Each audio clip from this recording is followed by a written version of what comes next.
車が好きになっていろいろ調べてた時にリバティウォークを見つけて、これは絶対乗りたいっていうのから、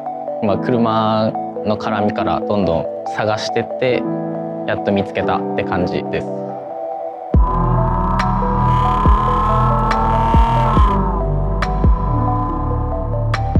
はじめまして、名前は春樹と言います。車はスカイラインクーペの V36 に乗ってます。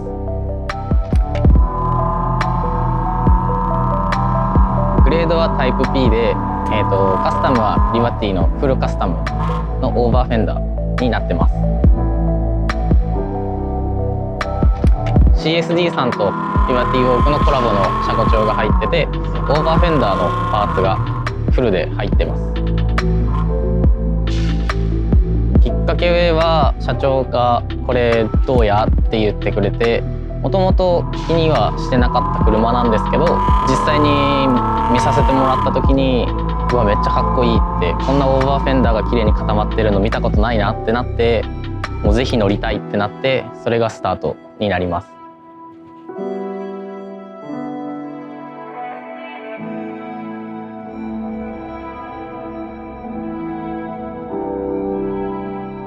他の車と比べるとサイズも大きく見えるし、威圧感がやっぱでかくて、その乗ってるだけで楽しいですし、音も普通じゃ聞けないような音、フェラーリに近い音で、僕の中では満点な車ですね。やっぱ他の人たちもかっこいいって言ってくれますし、ぜひ一緒に写真撮りましょうとかつながりましょうって言ってくれるんで、この車のおかげでやっぱご縁が増えたんで、この車に自体にも感謝はしてるかなとは思います。愛車と一緒に走ると落ち着くし、一緒に走ってる感がすごいから、やっぱなんていうんだろう、恋人みたいな感じですかね。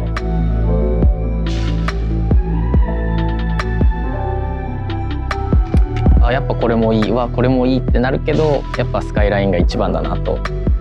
納得っていうのが得られるかなと思います。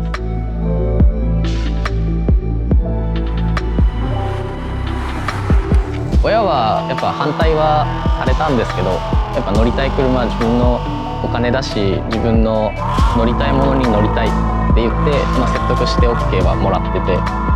自分で買うんだったらもう好きなの乗れっては言われましたね。